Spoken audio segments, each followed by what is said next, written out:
Hello दोस्तों, कैसे आप लोग। आप सबका स्वागत है मेरे यूट्यूब चैनल गुफरान क्लासेस में। तो एक बार हम फिर से आपके सामने उपस्थित हुए हैं। तो जो हमारा चैप्टर चल रहा है, आज हम वो अपना चैप्टर करेंगे और उसके कुछ क्वेश्चंस हैं वो देखेंगे। तो अभी मैं क्वेश्चन देख रहा हूँ। क्वेश्चन नंबर हमने 2 तक करा दिया था, तो अभी हम क्वेश्चन नंबर 3 करने वाले हैं। तो चलते हैं, हम देखिए क्वेश्चन नंबर 3 क्या कह रहा है।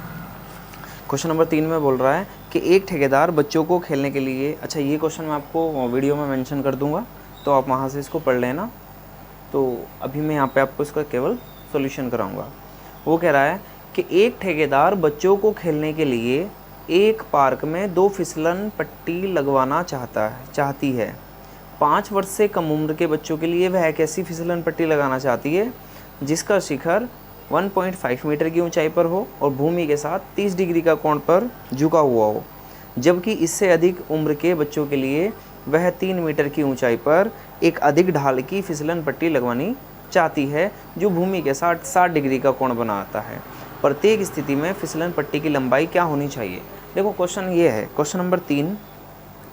तो थोड़ा इसको समझना है। 2 कंडीशन इसमें दे रखी हैं कि कोई ठेकेदार है। फिसलन पट्टी आप जानते होंगे, जैसा आपके स्कूल में भी लगती है, मैं आपको बना दे रहा हूँ। जैसे आपने देखा होगा कि एक साइड से हम क्या करते हैं, उसके ऊपर चढ़ते हैं। जीना बना होता है, ये पेड़ी बनी हुई होती है।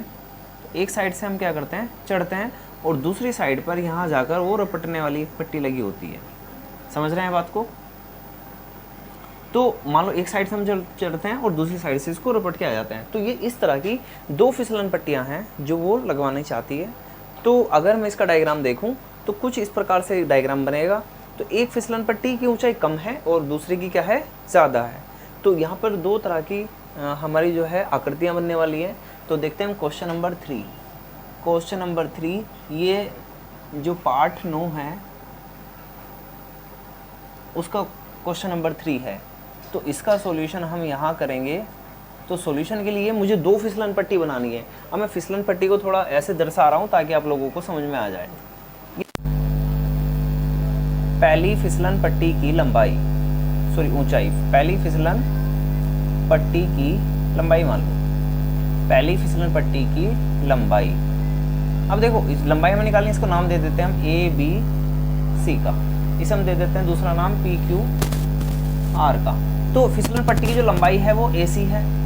AC बराबर कितना मान लिया हमने, x मीटर।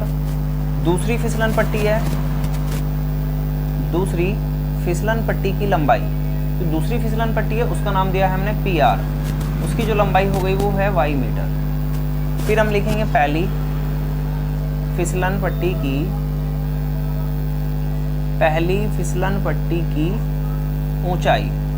अब हम ऊंचाई की बात कर रहे हैं, तो ऊंचाई हमारी हो जाएगी कितनी, पहली फिसलन पट्टी की BC, और BC की जो वैल्यू है वो है 1.5 मीटर। फिर हमारी दूसरी फिसलन पट्टी है, दूसरी फिसलन पट्टी की ऊंचाई, उसका नाम हमने दिया है QR, जो QR है वो है 3 मीटर।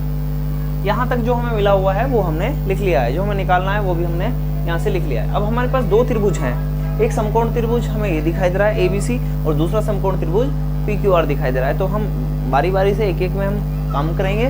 तो इसको देख लेते हैं। समकोण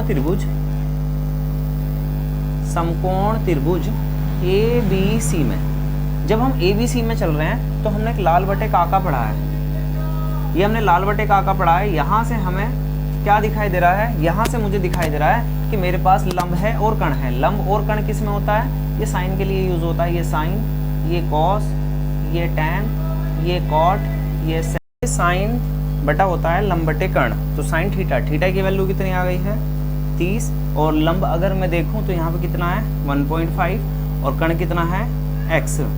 तो साइन 30 की वैल्यू होती है 1/2, ये कितना होता है 1.5/x।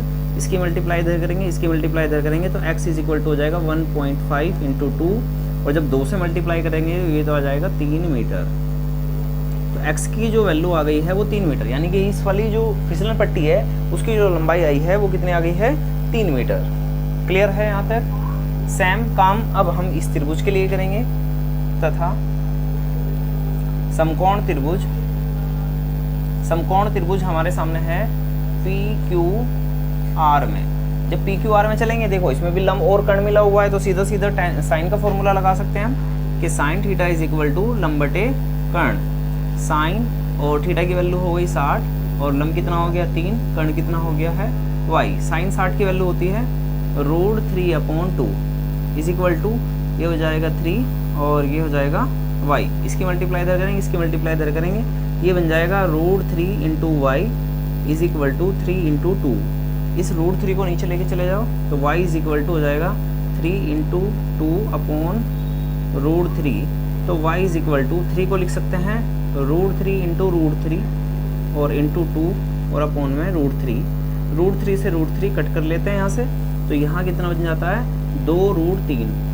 ठीक, यहाँ से हम √3 की वैल्यू रखेंगे, ये होती है 1.732।